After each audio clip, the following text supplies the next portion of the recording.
Hello, in this video I'll show you how I restained and resealed our brick patio.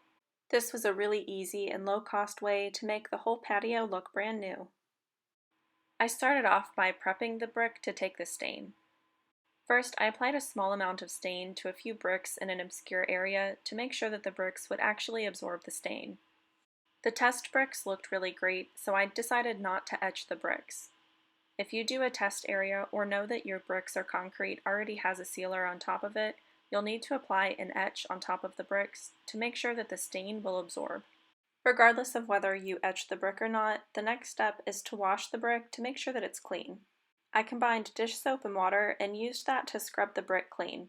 I used a large area brush to make this go a little bit faster.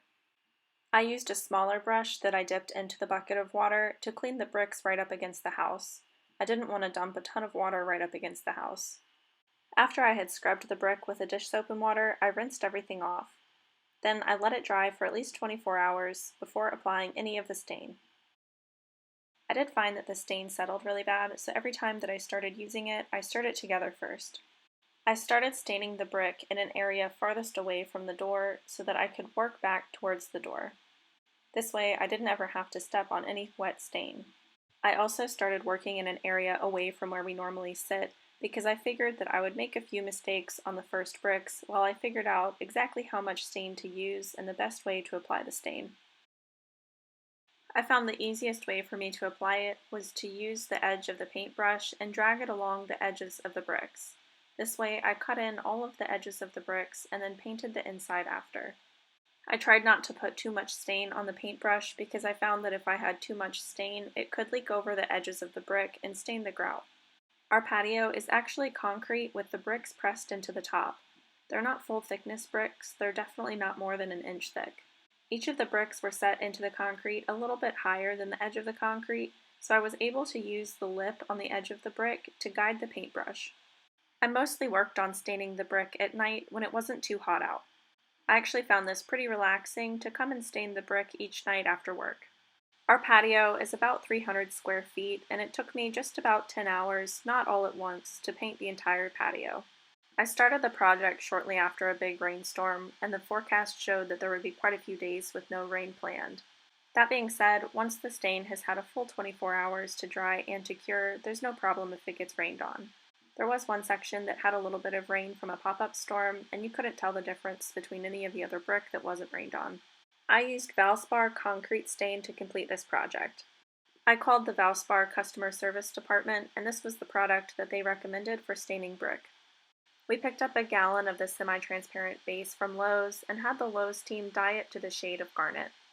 To complete the entire patio, I used a little more than half the gallon. The concrete stain is also available in a solid base, which looks more like paint. I chose the semi-transparent base because I wanted to see some of the brickwork through the stain. It took a while, but I finally painted the last brick. Here's what it looked like once everything was fully stained. I absolutely love how the color turned out and how it brought new life to the patio. I let the stain dry for a full 24 hours before I sealed it. Over this time, some leaves and dirt have got onto the patio, so I started by brushing the patio clean and then using the vacuum to get anything up that I couldn't get off with the broom. I wanted the brick to be as clean as possible before applying the sealer so that none of this debris gets stuck in the sealer and stays on the brick forever. I used the Clear Seal Concrete Protective Sealer by Sealcrete to seal the brick. I poured the whole gallon into the sprayer. I poured this in over the grass because I didn't want to risk spilling any on the brick. Then I pressurized the sealer so I'd be ready to spray the brick. Lastly, I prepared the paint roller so that I could back roll after I'd sprayed. I used a 3/4 inch nap roller that's specifically used for masonry. Then I attached my handle extender so I wouldn't have to bend down to roll the entire time. I started spraying the brick sealer at the far end away from the door so that I could work my way back into the house. Even more so than the brick stain, I did not want to step on the brick sealer. I used cardboard to protect the gravel, the stones, and my garden beds from getting any of the sealer on them. I only needed to do this on the very edges of the patio. I worked in small areas so that I could back roll shortly after I sprayed. Back rolling was really important so that I didn't have any drips or runs along the edges of the brick. It also helps the finished product look a lot more even. I also used the roller to even out any lines between the different sections of spray. I have the spray nozzle set to fan so that a large area would be misted. I put the spray down early in the morning before the sun had fully risen and the patio was in sunlight so that it would get most of the day to fully dry and cure. The instructions on the container say that this needs to be above 50 degrees Fahrenheit for the first 24 hours. It's also imperative that there's no rain or water that gets put onto the sealant in that first 24 hours. The sealant goes down as a milky white color, which is super helpful because you're able to easily see where you've already sprayed or rolled, but it dries clear. I preferred spraying the sealant down and then back rolling with a roller rather than just applying everything with the roller. If I was only rolling concrete, then just the roller would have worked fine, but the height difference between the brick and the concrete would have left a lot of empty spaces if I hadn't have used the spray.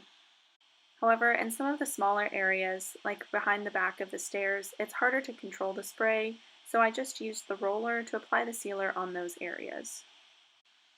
I had enough sealant left on my roller from all of the areas I'd already rolled that I got pretty even coverage in these small areas. However, I wouldn't recommend doing this for the entire patio.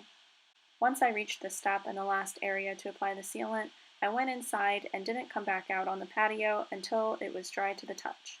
After 24 hours, we were able to put all of our furniture back onto the patio. Thanks for watching this video to see how I restained and resealed our brick patio. Please let me know if you have any questions in the comments below, and as always, like and subscribe to see more content.